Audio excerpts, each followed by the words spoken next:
Merry Christmas. I think when it's Christmas time, you should bring cheer, don't you? And that's what we did this weekend. We brought cheers to our face, and I'm not so sure how cheerful they are. But we had Operation Naughty Not Nice.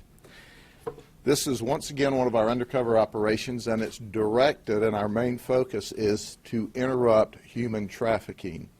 And I can tell you on this particular occasion, there's at least one 16-year-old child that we arrested for prostitution. We will continue our investigation over the next few weeks and months and do our very best to determine whether or not she has been a victim of human trafficking.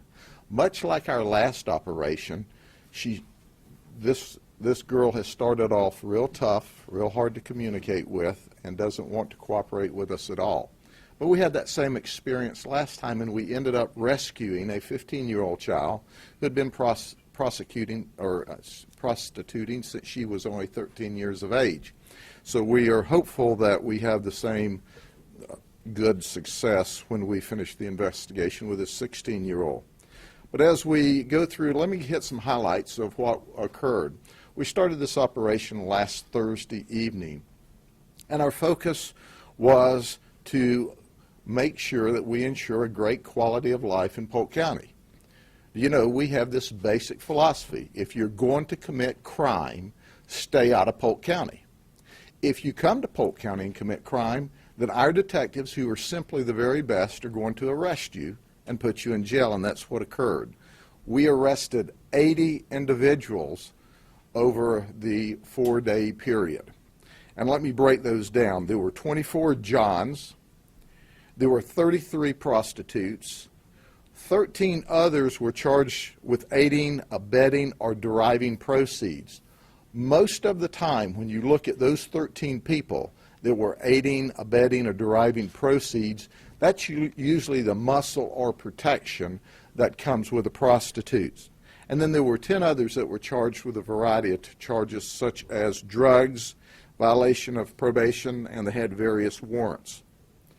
Interestingly enough, 2/3 of those that we arrested had previous criminal histories. So if someone wants to think, well, these are just victimless crimes, these are people who are just getting together, consenting adults, having sex for money, they're just wrong. In this particular case, these folks here had a total of 395 previous criminal charges. They are dangerous people. They average over 7 criminal charges each. I find it interesting, though, as we look at our folks, we see our public assistance recipients. 22 of these individuals told detectives that they were receiving public assistance or federal assistance. And many of them just said, oh, well, that's none of your business.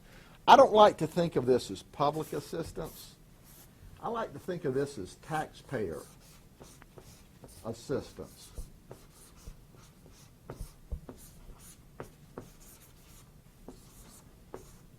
You just think about it. We all go to work every day and earn money and pay taxes and behave and don't violate the law. And then a portion of our taxpayer money is going to these folks. And these folks are using the money to either proliferate their business of prostitution, or they're using our money in order to buy the proceeds of a prostitute. So when you look at these 22 out of this group, just think, we are giving them thousands of dollars a month to either violate the law, or we're paying for them indirectly to obtain the proceeds of a prostitute, the taxpayers. I don't know about you, but it infuriates me. So where did these folks come from? They came from Tampa, Orlando, only 13 from Polk County, 27 were from Tampa, 28 were from Orlando, and 12 were from other areas. 5 of the prostitutes told us that they were married. 9 of the Johns told us that they were married. We had everything from hotel managers, construction managers. We had an attorney, a laborer, a banker, a pizza delivery driver, fella in software sales, retired individuals, a Florida probation officer, a sandwich maker, an auto repair landscaper, a chef, and some were unemployed. About the only occupation that we didn't arrest someone for was being Santa Claus. But let's go over a few of those that we've arrested. First off, we have talked about the 16-year-old girl. When she came with a 26-year-old by the name of Amanda Parker. They came from Orlando. They were brought to the undercover location by Stanley Benson. He drove them there, and he was to derive proceeds from the prostitution activity from this 16-year-old child. We know that this human trafficking investigation will take some period of time, and we'll move forward on that. But how about 32-year-old Justin Blanchard? He's a probation officer, state of Florida probation officer, assigned to Lakeland, Florida. Justin solicited an undercover female for sex. And then, of course, there's 47-year-old Richard Sierra. Richard is from Altamont Springs. He is an attorney for Costo and Rotella law firm in the Orlando area. He traveled to the undercover location to have a girlfriend experience. And while he was here, we also gave him a jail experience. He's married. I wonder what his wife thought about that. She may be in search of another kind of attorney today. And then there's Christopher Havlicek. Christopher Havlicek is from Palm Beach Gardens. He is the managing director and the marketing manager for J.P. Morgan Chase Bank. He was over in the Tampa area for a special event. There was a sporting event that he had clients there with him, and he decided that he would stop at this undercover location and engage one of them in sex. They tell me that Christopher Havlicek in his next life could be a fireman as quick as he can get clothes on and off. Havlicek is married, and according to NBA.com, he is a former reporter for NBA TV. He also claims, according to the website, to have been in at least 2 different movies, one of them by the name of Eddie, the other one by the name of Slack Trek X Generation. His third production that he was in was our undercover operation. And of course, he could ended up with what happens on Friday night after an ice hockey game, a trip to a motel. You can spend the night in the county jail. Then, of course, there's Anthony Stevens. He is a teacher at Groveland Elementary in Lake County, Florida. Lake County. Groveland, it's Groveland, Florida, and it's Lake County. He was arrested because he solicited a female undercover for money. He is also married. Then there's Tara Webb. Tara Webb showed up, and after being in the room about 10 minutes, her boyfriend shows up, Charles Kinney. They came from St. Petersburg, and he had with him a 3.5-month-old baby. The 3.5-month-old baby didn't have any formula, didn't have any diapers. We wonder, well, why would he come to the room after only 10 minutes? And we suspect that this was not supposed to be a completed business transaction, but maybe a ripoff. And of course, by this time we had arrested her. She gets Mother of the Year. And by the way, she is such a wonderful mother that apparently she's had other children taken away from her previously by DCF. and they may be in the custody of other family members. And then there's Tony Sella. You may not recognize Tony Sella by this name because her stage name is Ella Meadows. She bragged to us that she was a porn star. She actually provided her pornographic website to the undercover detectives. She stated that she's on disability, and she admitted that she gets $1,600 a month. Think about that. The taxpayers are paying her $1,600 a month to not only prostitute herself, but to make pornographic films. Aren't you impressed?